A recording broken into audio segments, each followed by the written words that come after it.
Is that your idea of a good time?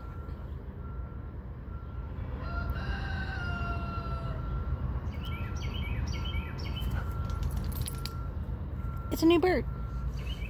Oh, you already got goose grass on your toes.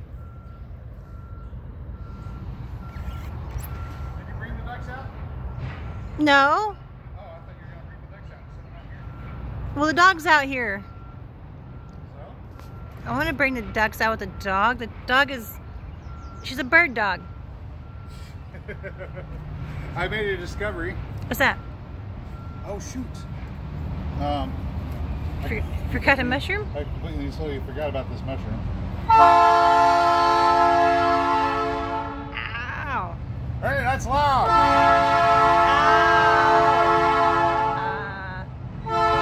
Why? Why did they do that? Isn't like we can't hear them without the horn.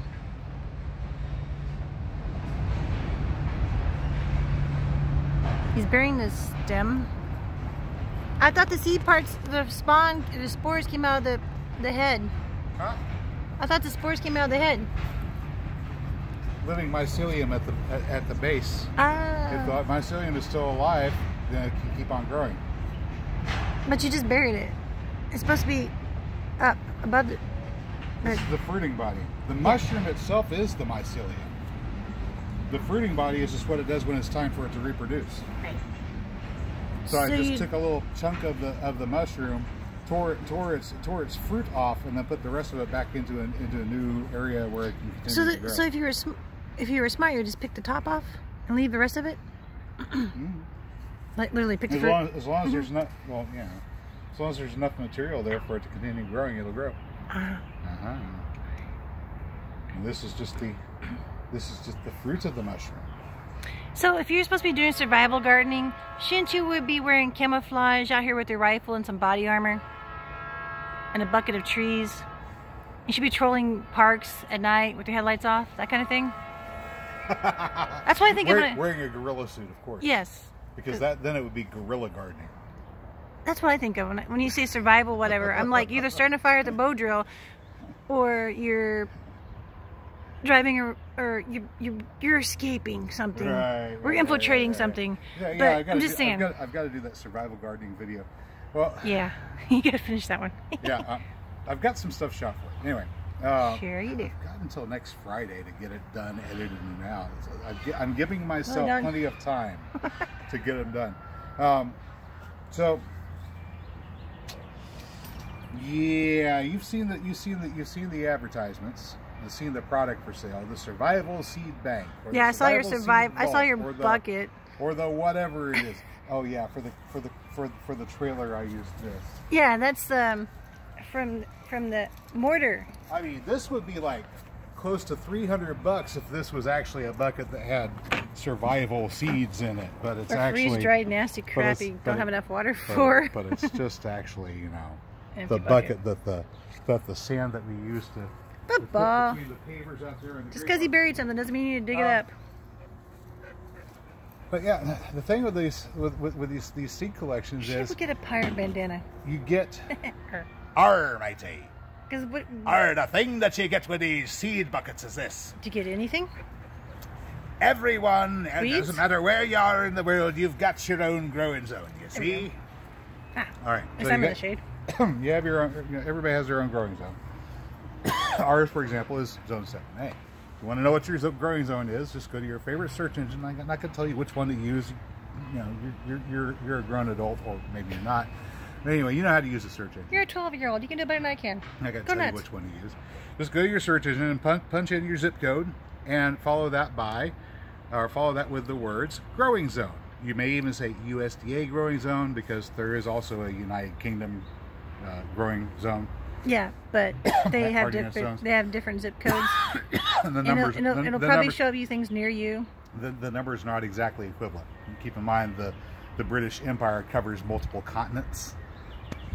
So anyway, yeah, technically type that in and it will tell you what your USDA growing zone is. Once you know what your USDA growing zone is, you can go and say hello to the little snaky poo. Hi, little snaky poo. Did you step on it? Oh, you killed him. He's not moving. He isn't moving. Move, dog. You stepped on him. I might have. The dog stepped on him. This snake is not moving. I think this. Oh, that's his guts. I think the snake got. You stepped on him. Did I step on him? Yeah, his guts are hanging out. Or maybe. Who knows? That's his guts hanging out. You poor, killed him. Poor little snake. I didn't see the snake. I didn't see the little snake. Okay. That kind of stink. Throw him in the compost bin. Anyway, where were we? Oh yeah, growing zone. Yeah, just go through the growing zone. Be glad you did. That's my 9mm. Right. We're supposed to go shooting. So you know what your growing zone is going to be. Or visit my mom Sunday. But the big bucket full of seeds. Tall man, little stick. Big bucket full of seeds is going to be for an assortment of growing zones. Some of them are going to be within your growing zone. Some of them are going to be more to the north, some of the wouldn't north they south. sell the buckets by zone? That would make more sense, right? So like you can buy those freeze-dried buckets by whether you're vegan or not or whatever. Well, yeah. Or you gotta eat kosher or halal. If somebody was putting these things together intelligently with the needs of their customer in mind, they would. But these they things would are also not, sell like halal and kosher. Yeah, these things and are vegan. not these things are not assembled with the needs of the customer in mind.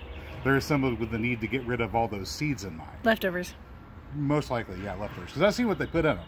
I mean, you have what is here's some corn, here's some green beans, here's some carrots, here's some other kind of corn, here's some other kind of bean, here's some other kind of carrots. So like when I watch survival videos, here's some onion seeds. I'm looking for gadgets. Here's some onion seeds. Here's some different kind of onion seeds. Here's morning glory seeds. Oh right? God, really? You know? Was that in one? Yeah, I saw that coming out, and one was like, "Oh my gosh, how is this for a survival garden?" I'll show you morning glory. Follow me. I'll show you some morning glory. They're like a weed. We got morning glory all over the place. That's my fault. I thought they were nice. They're pretty. I'm like, hey, I heard you can get high if you So over eat them. here, let's see. I've got boards coming up. I planted that. I've got canna lily coming up. I planted that. I've got lamb's quarters coming up. I didn't plant it, but you know it's still an edible, so I'm gonna leave it. We've got clover. I planted those, but this is a morning glory. I didn't plant this. When did you plant the morning glories, Mary?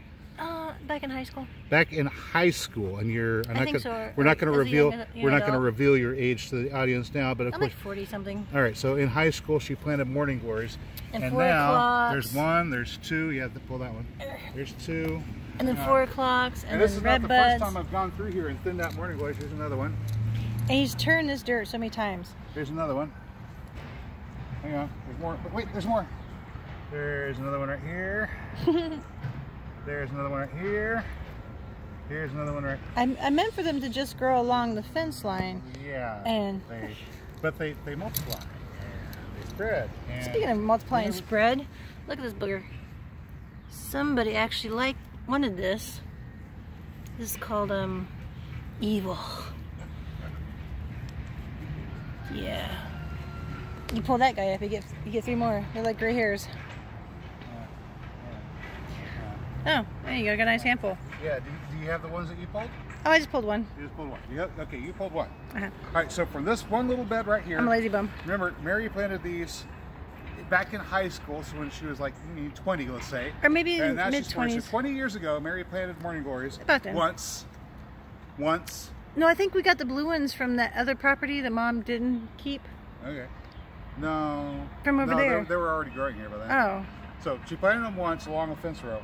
And now, 20 years later, there's in this little area here where I'm trying to grow some It's squash not where I planted them. and some other little things. There's one that she got 2, 3, 4, 5, Really? 6, 7, If they're edible, that'd be good. 8. Yeah, but they're not.